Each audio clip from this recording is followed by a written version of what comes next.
तो हम यहाँ पर देखेंगे कि बैटल ऑफ पानीपत जो इब्राहिम लोदी के और बाबर के बीच में होता है, तो दिल्ली सल्तनत के बाद यहाँ पर चालू हो जाते हैं मुगल्स के बाबर यहाँ पर आते हैं और अप्रैल करीबन 20 अप्रैल 1525 में बाबर की फोर्स इंडिया में एंटर होती है और बैटल ऑफ पानीपत की शुरुआत हो जाती है।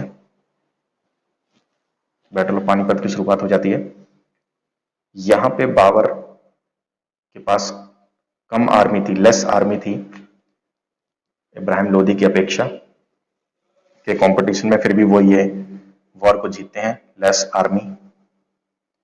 आर्मी की स्ट्रेंथ कम थी, लेकिन फिर भी वो जीतते हैं। हॉस्टाइल एनवायरनमेंट था। हमने देखा कि मान सिंह तोमर के बेटे विक्रमादित्य लोधी की तरफ से बाबर के अगेंस्ट लड़ते हैं, लेकिन फिर भी स्ट्रेटेजी यहाँ पर काम करती है बाबर के लिए।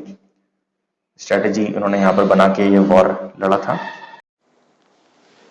तो यहाँ पर स्ट्रेटेजी इनकी काम कर गई थी। हमने देखा कि यहाँ पर गन पाउडर का यूज पहली बार इंडिया में होता है, प्लस आर्टिलरी को बहुत अच्छे से यूज किया उन्होंने, और इतनी बड़ी सेना को इब्राहिम लोदी की सेना को बाबर ने जीत के यहाँ पर मुगल्स रूल एस्टेब्लिश किया। आप एक कोड के थ्रू याद रख सकते हैं, भजशाह। तो बाबर, हुमायूं, अकबर, जहांगीर, शाहजहां एंड औरंगजेब। तो भजशाह ये इंपॉर्टेंट रूलर हैं, मुगल एडमिनिस्ट्रेशन, मुगल एम्परर्स। तो बाबर यहाँ पर आते हैं, उनको कॉल किया था राणा सांगा ने, लेकिन राणा सांगा ने उनको कोई भी मदद नहीं करी थी बैटल ऑफ पानीपत में। 1526 में उन्होंने इब्राहिम लोदी को हराया और उनके अफगान सपोर्टर्स एट पानीपत। और बाबर ने यहाँ पर कंटिन्यूस वॉर्स लड़े। 1526-27 में राणा सांगा और उनके राजपूत रूलर्स के खनवा को हराया। जो साथी लोग थे उनके राजपूत रूलर्स को खनवा में, बैटल ऑफ खनवा में हराया। और यहाँ पर हमारे एमपी का भी इतिहास आ जाता है। तो यहाँ पे हम देखेंगे कि राणा सांगा के साथ महमूद लोदी भी थे, जो कि यंगर ब्रदर हैं इब्राहिम लोदी के, जो कि हार गए थे पानीपत में। तो उनके छोटे भाई महमूद लोदी राणा सांगा के साथ खनवा का युद्ध लड़ते हैं बाबर के अगेंस्ट और हार जाते हैं। 1528 में चंदेरी जो कि अशोकनगर मालवा, यहाँ पे चंदेरी में वॉर होता है और इसमें मेदिनी राय पराजित होते हैं, जो कि एक फ्रेंड थे राणा सांगा के, और चंदेरी में इन्फ्लुएंस था इनका। तो यहाँ पर अगर बाबर के बारे में देखा जाए तो B for battle of Panipat से आप याद रख सकते हैं। और बैटल ऑफ पानीपत के बारे में आपको याद करना पड़ेगा मेंस के लिए कि किस तरीके से था। ये क्वेश्चन बनता है यहाँ से। आगरा इंपॉर्टेंट सिटी रही। आगरा में बाबर की डेथ हुई और काबुल में इनका मकबरा है, टूम जो है वो काबुल में है। तो आगरा सिटी इंपॉर्टेंट सिटी थी, जो कि सिकंदर लोदी के टाइम से बहुत इंपॉर्टेंट थी, सिकंदर लोदी। और बी से बगीचा, गार्डनिंग का बहुत शौक था। तो 4 बाग गार्डन को डिवाइड करते थे 4 पार्ट्स में। तुजुक ए बाबरी, यू से आप याद रख सकते हैं, यू से तुजुक ए बाबरी। इन्होंने काफ़ी अच्छे, इसमें आपको एक राइटर भी थे, वो एक अच्छे लेवल के राइटर।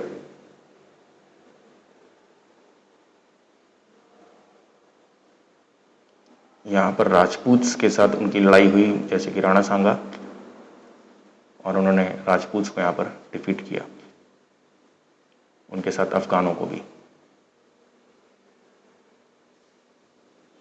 यहाँ पर दिल्ली में और आगरा में इनका इन्फ्लुएंस रहा।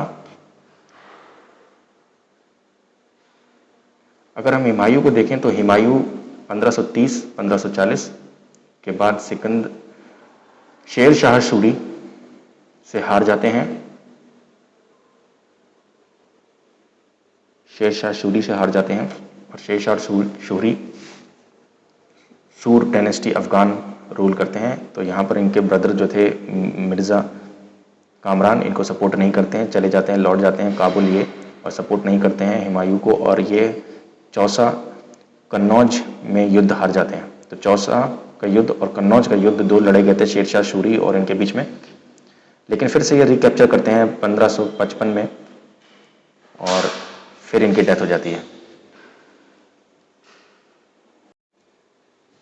यहाँ पर हम शेर शाह सूरी को अगर देखें, एक शॉर्ट में देखें, तो हम कह सकते हैं एस से सूर एम्पायर यहाँ पर एस्टैब्लिश करते हैं,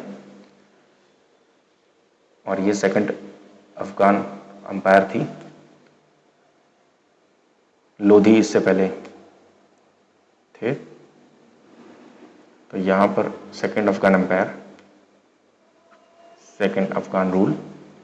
और अगर यहाँ पर देखें एच से, तो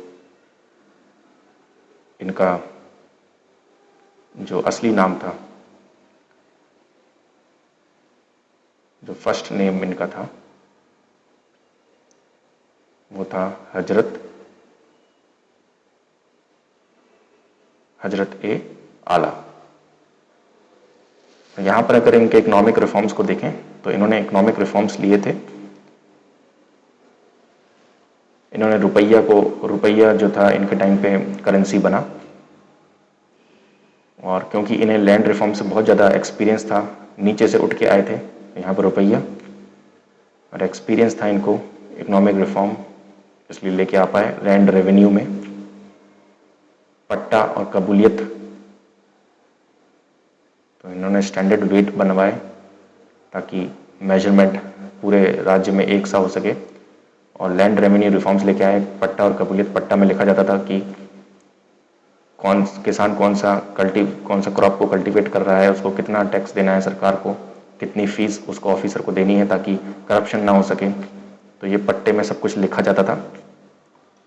व्हाट क्रॉप की कॉस्ट पूरे राज्य में एक सी रखी गई, तो क्रॉप रेट फिक्स करे गए मार्केट में।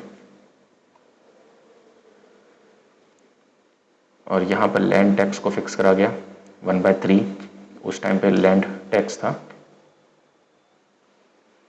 दोनों ही ऑप्शन किसान को दिए गए कि अगर वो कैश में और काइंड में, दोनों में ही दे सकते हैं। फीस भी तय करी गई कि ऑफिसर को कितनी फीस देनी है। आर से बहुत इंपॉर्टेंट है रोड बिल्डिंग बहुत इंपॉर्टेंट हुई यहाँ पे। इसकी वजह से जो रोड पे सराय बनाए गए यात्रियों के लिए और ट्रेडर्स के लिए, और सराय को बहुत स्ट्रांगली सिक्योरिटी दी गई, फोर्ट का लुक दिया गया, सिक्योरिटी दी गई, वहाँ पर लोगों को अपॉइंट किया गया। और मार्केट धीरे धीरे सराय जो थे, सराय मतलब कि धर्मशाला टाइप, वो कबीला कस्बास में बदल गए।